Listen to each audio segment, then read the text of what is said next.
What's up, dude? Spaz here. Hope everybody's well. I wanted to do a somewhat quick, and when I say quick, it usually lasts for 30 minutes. A quick video talking to you about my Slayer setup for Vermintide 2. I got motivated to do this after I was arguing with a bunch of Muppets on Reddit about the viability of Slayer. Let me preface this whole argument of me saying that it is viable on higher difficulties by acknowledging that I didn't think he was at one point, but that was because I was hooked on playing Ironbreaker since it's such an easy class to play and it's a safe class to play, that I didn't think that Slayer really had any room in the higher difficulties. Once I got bored with constantly shield bashing enemies and spamming Drakefire pistols, I wanted to give Slayer a shot, something my buddy Winged has been trying to get me to do for a long time, and I'm not going back. Slayer is it's a lot more fun. The playstyle adds a lot more flavor, and he's an absolute monster in champion difficulty.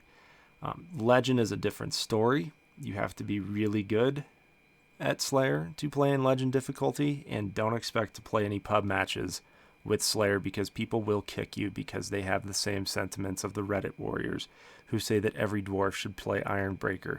It's possible, it's doable, he's really effective in Legend difficulty. Don't let other people tell you otherwise, but just understand that there is a higher learning curve when playing a Slayer than there is an Ironbreaker. Ironbreaker is the safer choice in any mode because he's an absolute classic monster of a tank.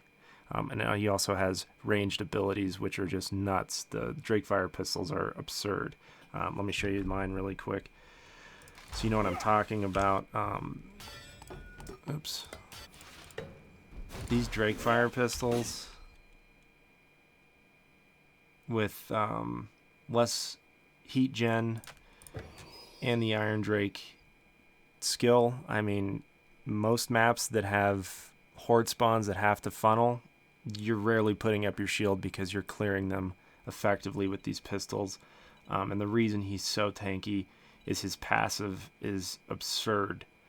The amount of damage he can absorb, and not only absorb, but gen temp health. And I don't understand their logic in nerfing that Elf's regen when Ironbreaker had an ability that was equally as good. But let's go back to Slayer because I'm done playing Ironbreaker until I have to go back and play it or I get bored with playing Slayer. A lot of people argue about the fact that Slayer doesn't bring a lot to a team composition. My counter argument to that, having played a lot of pub champ runs as Ironbreaker, is that a lot of the armored units don't die. And if you get swarmed by a chaos spawn or chaos patrol and then a storm vermin patrol, that's typically where you wipe outside of just bosses. And the reason you're wiping is because these armored units aren't going down fast enough. Now, in my opinion, and this is a weighted opinion because I haven't spent a lot of time with all the other classes to really know how to play them. I've seen people that play certain classes that aren't meta exceptionally well. But in my opinion, Slayer is probably the king of taking out armored units. And the reason he is the king of taking out armored units is because his best weapons are axes, which have higher armor pen, and his attack speed and damage just in general it's nutty, okay? He's a monster, especially in champion, right? That's the thing that separates the difficulties is the amount of specials that they're going to throw at you. And more often than not, they're armored units. So in champion, if anybody tells you that Slayer isn't playable there, tell them to piss off, okay? It's a monster, and you'll see in some of the rounds I record later on. Anyways, let's talk about how I've set up my Slayer. Obviously, dual axes. These are the weapons you're going to use the most. These are the weapons you want to use against armored units and bosses. And for me, my playstyle, this is typically what I use on pretty much everything. And I'll talk about some other options in your offhand, which isn't a ranged weapon. It's another melee weapon in a second. What I rolled onto these, crit chance and attack speed. I think the best option for weapon traits, if I can pull up my spreadsheet here of all the available weapon traits, the best for me when playing a Slayer is Swift Slaying. Okay, you want to have your attack speed stacking at all times. It's more damage output. It's more consistent horde control. because if you get this to proc, you can just spam and spam and spam. It gets to the point where I've read a lot of Slayers are binding attack to the mouse wheel because there's no possible way to keep up with the attack speed by clicking. I've tried that. It's very uncomfortable. I don't like it, but that is something people do and have success with. So if you're having issues and you don't want to get some sort of fatigue with your index finger, try binding attacks to your mouse wheel. It might help out. So crit chance and attack speed and swift slaying. Secondary weapons. In champ runs, I run with a two-handed hammer. Now, I don't use it for hordes. The only time I ever use my second weapon slot with a two-handed hammer is for shielded enemies, not the shielded storm vermin. Anybody, if it's the chaos warriors that have just your basic shield, one whack with this, the shield's off. Switch to axes, charged attack, it's going to die. That's kind of what I use. Plus, it's a red weapon, so in champ, I kind of just like taking it out every now and then to see how it looks, I feel like a 6-year-old that's discovering his nether regions at times. I don't know what that means. Now, what the pro Slayer players are using in their second weapon slot is the one-handed hammer. I don't like it. I don't like the attack sequence. I get you can go like this, right? You got the left, right, good crowd control. It is a good crowd control weapon, but I don't like it in terms of its attack speed. This is faster. This is one-shotting hordes. I don't need to worry about crowd control too much, but sometimes in certain groups you might have to have crowd control, and on top of that, it has a high stamina base, so it is a good stat stick for rezzing or pushing hordes, things like that. I understand it has a lot of utility. It's something I'm playing around with, honestly, because I've seen a lot of people using it, so I'm trying to get better at using it effectively. But like I said, a lot of times when I'm just running around in champ mode, farming 3-2 Grims for those Emperor Strong boxes, it's okay. But yes, I have been practicing with the two-handed hammer. Obviously, you would want to have crit chance and attack speed along with the same trait, just so you can utilize Barden's Slayer attack speed. Necklace, this is kind of a shitty roll. I really haven't spent too much time rolling necks.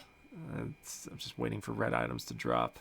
But I put on stamina and health. Stamina is kind of helpful just in general, overall. The available stats for necks, block stamina cost reduction, that's okay.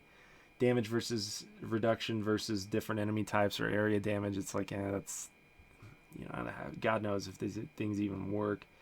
So for me, I always prioritize stamina and health on necklaces. The stamina is a shitty roll, but I have had just terrible RNG trying to get a high health roll and stamina. I run the boon trait. The effect increases effectiveness of healing on you by 30%. The other traits are kind of lackluster. Sure, there's some utility in the other ones, but I like the consistency of having a little bit more health gen. I believe, don't quote me on this, I'm not 100% sure because I haven't tested it because I've been lazy. I think this also improves the amount of temp health you will gain through your talents. And I have noticed that when you do get rezzed, it seems like you have a higher temp health pool. Don't quote me on that. I haven't tested it myself. Maybe that's something I will do later. Let's go to Charm. I'm taking a lot of time here. Charm. The available rolls on Charm for me, you always want attack speed and crit power. That crit power is a little low. It's not fantastic, but like I said, I'm kind of saving all my mats for red items. I like Homebrew. Chance to not consume potion on use. The other ones, such as, Decarter, things like that, increase the duration of potions. That's okay. That would work too. But a lot of times I like to be able to spam pots on boss fights or have the chance to spam them because there's a chance they're not being consumed. And I typically try to pick up as many speed pots as I can. Slayer with a speed pot is just he's a monster. Concentration potions are okay. Strength pots are great as well. Strength pots for bosses is a good choice. But I like to roll with speed pots. It's just a lot of fun. You don't really need concentration potions unless you're spamming leap, because through the talents and how well you are at horde clearing, or just in general doing damage while you're in your special ability, you're going to get your special back within seconds. So that's why I don't roll cooldown on any of my gear or prioritize cooldown on anything. Trinket, this one's huge. Curse resistance. I always put curse resistance on trinkets. That's a very solid roll for having crit chance as well. And then I run shrapnel. Shrapnel is very helpful for when you need to bomb either a patrol or a boss. It gives everybody in your group a little bit of a damage buff against bosses. All right, let's go to talents. I was originally running Stout Fellow, but I've been playing around with See It Coming. The dodge is really solid on Slayer, especially having played Kruber. It's pretty nutty. It's great, and it feels a lot more fluid. I'm not too concerned about the Stout Fellow. I was talking to somebody about this, and I understand stacking your HP, but when you get into the things like legend runs, they hit so hard anyways. It's more about you learning to not take damage, so you don't need to focus as much on stacking your health as you would learning and or selecting talents that could help you avoid damage. That's kind of where I'm at right now. In the future, I could switch to Stout Fellow. I don't know. I haven't played around with it enough or noticed it enough or put too much focus into it. I've just really enjoyed the increased dodge. Oblivious to Pain. This got nerfed from the beta. It used to be, I believe, 20... What the hell was it? I believe it was... I can't remember. I didn't play Slayer too much in the beta, but it did get nerfed. But this is just one of those things that it's an okay trait or talent. It's hard to really notice its effects, but it's pick it over what? I mean, you're doing enough damage anyways. Crit procs aren't that consistent. So, and then movement speed when last hero standing, that's a joke. This is kind of, if you get hit by, let's say, a Chaos Warrior's overhead swing, this could really come into play, so that you're not taking those huge hits from certain enemy types. Adrenaline Surge for the level 15 talent. Max stats, Trophy Hunter grants cooldown reduction on leap. This is what I was saying, why I don't put cooldown on any gear. When you're maintaining max stacks, either by DPSing a boss or managing hordes, you're going to have your leap up all the time. So don't feel like you have to hold your leap for a specific moment. Just kind of be aggressive. That's the key thing with playing Slayer. Grudgeborn, obviously. Kills grant temp health. Somebody was talking shit the other day that I take too much damage in champ mode. Honestly, I very rarely grab health pots or potions before anybody else, because I do play so aggressive that I can sustain champ runs very easy with the temp health on this. Even if I have a sliver of health, that to me means I need to be a little bit more aggressive to get my temp health back up, and then play a little bit more defensively as my health pool expires, and kind of rotate between being offensive, defensive.